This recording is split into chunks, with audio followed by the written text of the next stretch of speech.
Okay, so I'm Mrs. Karpolinia, and this is, Mrs. Garshinsky. and then we are working with the Bureau of Land Management. So we have two gentlemen here from the Bureau of Land Management in Milwaukee. We've got Derek Stroll, and then Jason, I don't know your last name. Kyle Schumacher. Oh, I'm sorry. No, you're fine. Don't worry about it. Kyle who? Schumacher. Kyle Schumacher. So, hi, Amy. So these are the two gentlemen we'll be working with for the island project, because this is new to all of us this year, and it's new to them too. So we're going to just go over the plans and talk about some safety issues, so you know what's expected and the responsibility involved of being on this team. I will pass out just two things, and then Mrs. G will hand out sort of a itinerary of what's planned for the different time periods of the year. This is going to be done once in September, and the original date was going to be this Thursday, but due to circumstances, we're going to move things to the following Thursday. So it's going to be the 25th of September for the first time, and then a date in October, and the dates are all going to be on this sheet that you get from me. There's going to be some work done in the classroom and some research done during the colder months. We're not going to go to the island in December or January, etc. And then in April and May, there will be a date in each of those months. So on this particular handout that you're going to get from me is just sort of an overview. It's the same thing we talk to the kids about in the classroom when they, to get them interested in signing up. So the parents can see that too in a little more detail. And then the bright yellow sheet will be for the permission slip, and the parents here can, fill this all out right here and turn it in here, so we don't have to have it come back and forth between the kid and the house. And then if your parent was not able to make it today to the meeting, but you as the student are here, we will have you take this home so they can sign it and fill in all the emergency numbers, etc. And then I would like it back by Friday. So if you're a 7th grader, maybe you can get your sheet back to Mrs. Garshinsky, and if you're an 8th grader, you can get your sheet back to me. So we'll hand these out now to everyone. That's for you guys. One for Nathan, Sophia, and Dad. Mrs. G, did you want to say anything about that? Her family. Okay. Oh, He's my brother. All right, so this sheet that I handed out earlier, it goes through just kind of what we're studying and how we're going to tie this into science class and what we're going to be looking at. So it does give you a pretty detailed step of our first one, which again is not the 18th, but will be the 25th, so next Thursday. And so it talks about the things that we're going to go over, a timeline for that.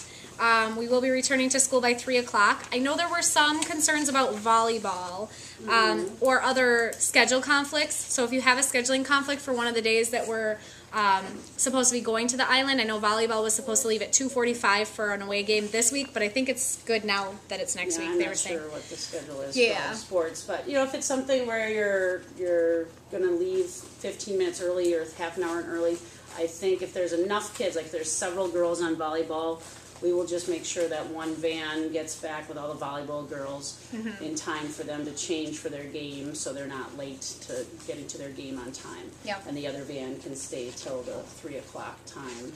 So that should work. Yeah, that'll work. So let us know if there is a scheduling conflict that you can foresee, so that we can kind of work around that. But otherwise, we will plan on being back here by 3. So bus riders, you'll be ready to get on the bus and everything like that. Okay. And students will be responsible for knowing, if they're going to miss 5th hour, 6th hour, 7th hour, and 8th hour on those 4 afternoons throughout the school year, then they should check with their 5th hour teacher, a day or two before, just to get their missing work. And it's not a bad idea to fill out one of those pre-excused absence forms, which you can ask for in the office, and then that's just a nice written place where your teacher can write down, here's what we're going to do on Thursday when you're gone. And then you can make up that work, where some kids do it ahead of time so they don't fall behind.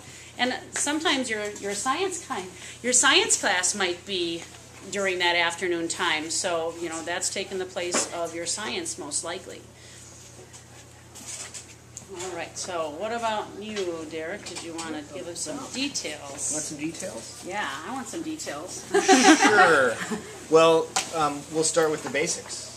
Who here has heard of the Bureau of Land Management? You have. What do you know about the BLM?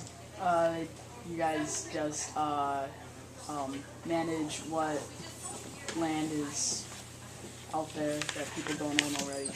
The land that's out there. Yeah, it's a pretty good definition. We manage public lands that aren't national forests, national parks, Fish and Wildlife Service, waterfowl production areas, and other places like that. In Wisconsin, we manage islands that were omitted from the original survey. That means back in the 1830s, 1840s, when the nation was first mapping out all the land that made up the United States, some lands were left out. In the case of these islands, it was usually because they were mapping the land in order to sell it to homesteaders to farm and build a nation, and they'd look out at an island and say, nobody's going to want to farm out there. Nobody's going to want to put a house out there, so forget it. So because that land was not part of the survey, it couldn't be sold to our ancestors. So the BLM still manages these lands. There are about 500 of them in Wisconsin. It's not every island you see. It's just the ones that were left out of the original survey. We have been paying closer attention to these islands in the last 7 or 8 years, 6 or 7 years. And we're finding a lot of invasive species that we need to get rid of. We're finding a lot of places that could be fantastic wildlife habitat. They could be great places for people to camp and fish and have a picnic if only we do some work to spruce them up a little bit. In some places, we're finding that the islands are already fantastic. We find that people do go out to these islands and picnic, and we find that people hunt and fish. Sometimes we can tell because of the litter that's left behind. Sometimes it's a lot. Sometimes it's a little. This island that we're going to visit is our biggest island. It's about 180 acres.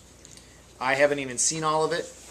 I do know that it has a lot of mosquitoes, so wear long sleeves, long pants, wear good heavy boots if you've got them, wear a hat if you have it. The more skin you cover, the less opportunity bugs have to bite you. This month may be the only time that's an issue. Maybe by October we'll have a frost and the bugs will be all gone. But we're going to be hiking around a lot. We're going to be identifying plants. We're going to be identifying whatever we see and hear and smell that we can identify. Let's see. If you do not have hip waders, which are boots that go up to here, we'll get you a pair for you to borrow. And so leave your shoe size with one of the teachers, and you'll put them on instead of your shoes. You won't put them on over your shoes. So just provide the size of the shoes that you wear on your feet. We'll be shuttling you to and from the islands on a motorboat. If the water is too low for a motorboat, which it probably won't be next week, maybe canoes. If the water is even lower than that, we'll just walk out to the islands. And we'll also provide the PFDs, although if you have PFD, who here doesn't know what a PFD is? I use that term. Personal flotation device. It's a fancy term for life jacket. If you have one and you like to wear it, feel free to bring it to school. Otherwise, we'll also provide them for you. And you probably can't fit it in your locker, so just give it to your science teacher, Mrs. Pershinsky, or I that day, and we can hang on to it for you in our classroom. Mm-hmm. One thing that's curious about the island that we're going to visit is it has no name that I know of. That seems unusual to me because usually an island that's almost 200 acres would have a name. People would call it Fish Island, Long Island, Picnic Island, Strawberry Island. It would have some name. It may one time have been called Westerberg Island, but it depends on which map you look at. Some maps show the next door island, an island that is actually slowly becoming part of the mainland as Westerberg Island. So after you guys visit the island at least 4 times, twice this fall, twice in the spring, and do some research over the winter, you're going to know enough about this island that we're going to ask you, what is so special about this island? What do we want people to know? If we have one word to describe this island, what are we going to call it? And so your job next May is going to be to name the island. And then we'll go around to all the maps in the world with a crayon or a pencil and we'll sketch them. What else do we need to tell them, Kyle? I don't know. For their reference, this is the island that is by the levee across from like Tamarack, I would think. Right across from that little side channel of the river, and then you go across and then like where Tamarack restaurant is. So If you probably- cross the river on Highway 33, it's the island that's immediately downstream. Yeah, of the Highway 33 Yeah. bridge, so that kind of big island off to where, the side where A&W is off. That's the one we're talking about. When we boat out there, I'll come around in the boat. I'll launch the boat upstream at a park. I can't remember what it's called. Pocket, maybe. And I'll come down and meet you at the levee.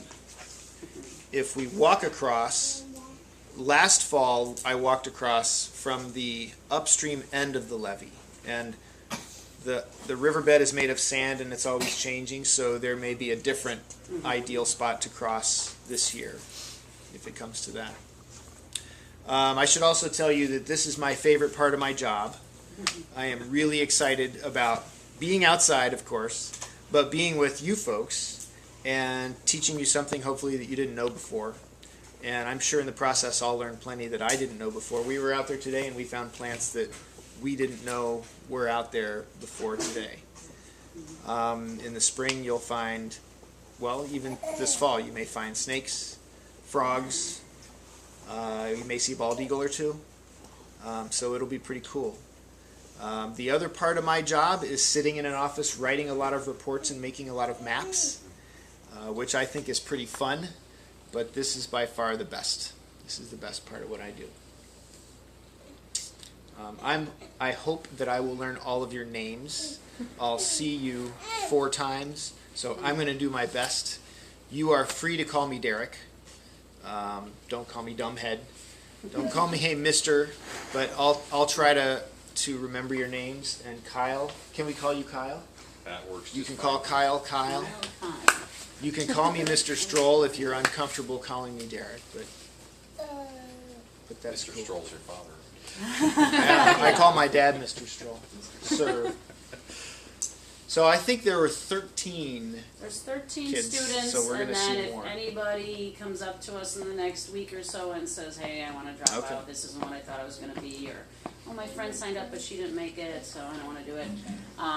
Then we have 5 alternates that will start Oh, okay. going down the list, and we'll get in touch with them too. If any of your parents could not make it today, there's, this is being videotaped so they can get the same information, and then we will email that to the parents who couldn't make it, or the particular students who had other obligations today that they couldn't make it, and then they will have to watch it and sign off that they have viewed it and understand things, so this is all, legit. Did the parents or students have any questions for us, or Kyle or Derek? Is anybody here allergic to poison ivy? Do you get poison ivy when you've been around it? Do you know about a product called Fells Naphtha soap? No. It's your salvation. It's your best friend if you're allergic to poison ivy. It's what I use. I should have brought the Technu in. There's one product that's great for removing the poison ivy oil. It's called Technu, T-E-C-N-U, and it's a lotion. You can get it probably at Walgreens. Yeah, I've seen it. It's pretty expensive. It's like $5 for a bottle of it. Fells Naphtha, however, is a bar of soap. It's a laundry soap, so you'll find it in the laundry soap section, and I've bought it several times at Walgreens. It's only like $1.50 for a big bar of it. And I find that Technu is really effective even after the rash starts. It reduces the itching. Fell's Naphtha is great if you know you've been around poison ivy and you know you might have touched it. Just wash whatever exposed skin, keep it out of your eyes, because it is powerful stuff. So when I've been around poison ivy, like today, before the end of the day, if I wash my hands with Fell's Naphtha, I won't get the rash. And if I have it on my hands and I go like this, well, that's on my face. So it's important to wash your hands with that. And I might even wash, sometimes I'll scrub my pants from my knees down, or my boots, whatever was exposed down there where all the poison ivy is. But if you can find that, then that will protect you, because there is poison ivy on the island. It's mainly right at the entrance to Yep. the island where you get off the boat. After that, there's very little of it in the open areas where you guys are going to be. So. And for the most part, if they're wearing long pants and covered shoes, closed-toed shoes, they should be okay. You'll be right? okay, although Okay. it's going to be on your pants. It can be on your clothes, So right? Okay. it can rub onto your skin. You can get it on your hands when you're scratching your knee or taking Okay. your shoes off at the end of the day. Or when your parents are doing your laundry. Yeah. Yeah, so maybe Yeah, we should I'm very allergic to it, so I'm very put cautious it about right that. in That's why I the wrote everything down. laundry Yeah, when they get home. themselves. And Fell's Naphtha is spelled F-E-L-S-N-A-P-H-T-H-A. N-A-P-H-T-H-A. That's close. Yeah. I think that's how it is. Always one H up. Any other questions? We did have the kids write down their shoe size on their application, so we should already have your shoe sizes. Has your feet grown since then, Amy? Since a week They do that. Anything else we can think of? If you have your own waders, you can bring them, even if they're just the knee highs. If you've got them and you're comfortable with them, go ahead and bring them along, because that way you're guaranteed that they'll fit you. Are the size of the waders, are they all like a uniform size, or are there men's and You women's? know, unfortunately, they are men's and women's. I've never understood why the shoe industry does that to us. Just But, make it by yeah. more. Okay. So we'll try to bring a few extra pairs so that everybody finds one that fits. And probably some of the activities they're gonna be doing are taking pictures at different locations out there, so if you have a cell phone, I do have one of those dry bags that we can, put all the phones in and carry it across. We're gonna have some journals supplied to the kids that if they have to write observations or take notes on anything, that we'll have those along in the dry bag, and then we can distribute those when we get across to the island, and then throw them all back in the bag when we want to go back, so it doesn't accidentally, fall out of your pocket or something.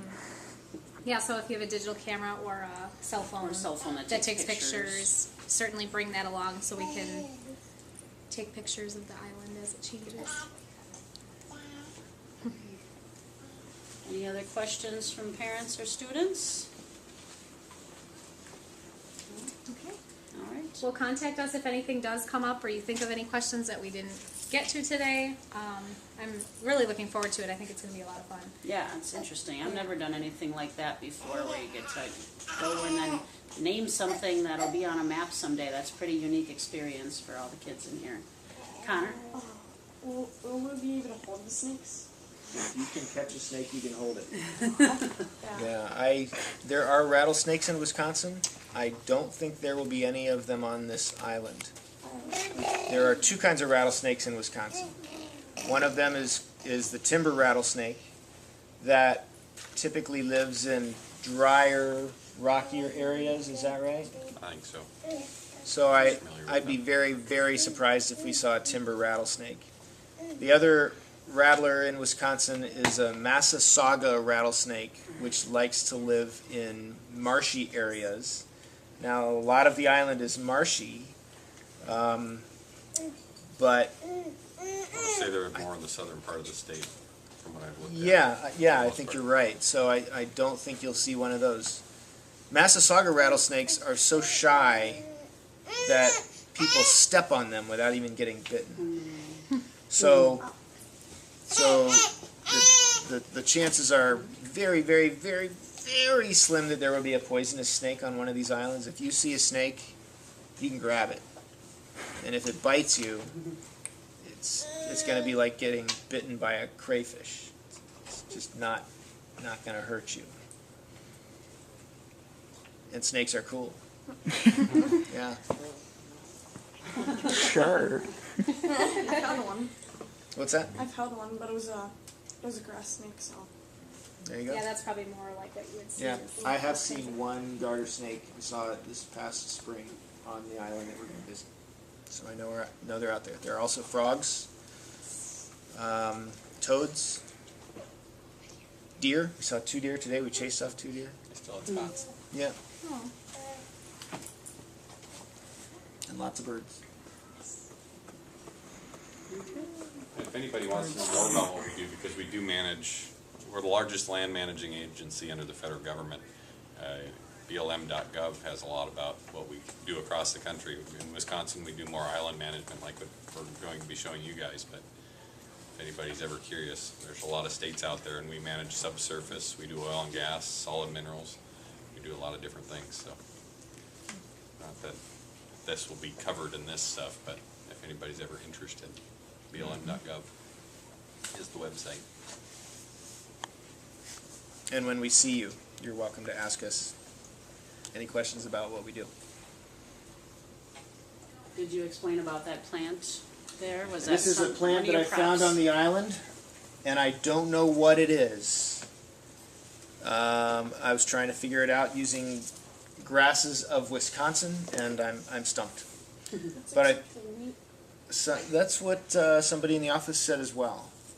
It's from a little part of the island that it's a grassy opening. We'll learn more about this as we go, but the island is mostly covered with trees.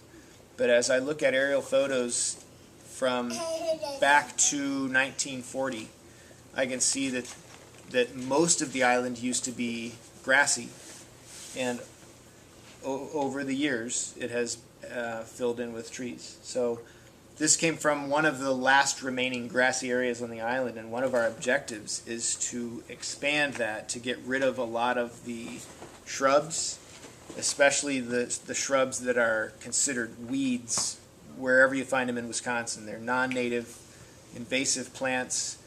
They have a tendency to just spread like wildfire and take over the habitat. And we'll actually do a little bit of that work when we're out there. But we're trying to get more of the grassy areas back for the benefit that those areas provide for wildlife, especially for songbirds. Do you think they're going to be using any particular tools on the island, like to remove the invasive species? Is that just something you can I'm pull glad you out, brought that up. or- If you have a chainsaw, bring it with you. No. No, Do we have a we'll be chainsaw? using. No comment. Oh, I should have brought. We just got a new tool that we're so excited about using. It's called a puller bear. Puller meaning P-U-L-L-E-R bear. Oh, okay. It's a big lever. It's a big steel rod with a little claw down at the bottom, and you put it around the bottom of a shrub, and when you pull it a little bit, that claw closes, and then you pull it the rest of the way, and it just yanks that shrub out of the ground. So we'll be using that to pull some buckthorn and honeysuckle shrubs. We'll also be using loppers, like big giant shears, and possibly saws. And then when we do that, when we cut a shrub, we don't want it to grow back, and so we put herbicide on the stump. Now, if parents or teachers or you, students, prefer not to handle the herbicide, then we'll handle the herbicide. It comes in a little squirt bottle that has a trigger. It's not like what you would spray Windex with. It doesn't spray out like that, and it doesn't drip down the handle. It just has a nice, neat trigger that you can just drip it right onto the stump, so you get it right where you want it instead of on your hands. But we will be using those tools, and actually next week we are scheduled to gather some seeds so that when we get rid of the plants that we don't want there, we can put seeds down to propagate the plants that we do want. And so we're actually going to gather some seeds from one part of the island and scatter them on another part of the island. The tools for that will be our hands and paper bags. And you want to mention a little bit about rainy day plans and what the backup plan is? If the weather is too bad for going out, then we'll just shift back to our rain date. But on the day that we're scheduled to go out, if it looks like rain, we're just going to keep an eye on the weather, and we'll go ahead with our plans unless we expect that it's going to start raining hard, or if there's going to be lightning. If we anticipate lightning, or if we see lightning or hear thunder, we'll drop it. Now, that might, it'll be up to us four to decide whether we go ahead or cancel it. And if the water's really low and we're walking, obviously we're a little bit safer. We're more able to get back to the shore quickly if we need to, and so we'll be a little bit more liberal on those days. But when we're boating, if there's a storm off in the distance, we're going to pack up and get out of there. Another thing to consider is we do have the option, if we want to, of going to another place with similar habitats that's not on an island. And that would be at the Aldo Leopold Foundation up the road. That would give us the opportunity to go learn some of the things we need to learn without actually going out to the island. But going to the island is a lot more fun, so we're going to do our best to get out to the island.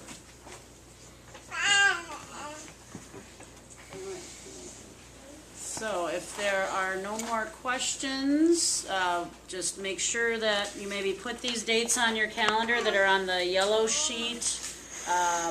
So 9/25 is next Thursday, not this week Thursday, but the following Thursday. And then the other dates are, what is that? I need some glasses here. 10/16, 4/9, and 5/21. So, and then there's rain dates listed below there. So I wouldn't be concerned about the rain dates unless we have to use them, right? So, good, but thank you for coming, and if the parents need a pen or pencil to fill out the yellow sheet while they're here, we can get you that. And then you can head out whenever you're ready. And kids whose parents couldn't make it, make sure you take those forms home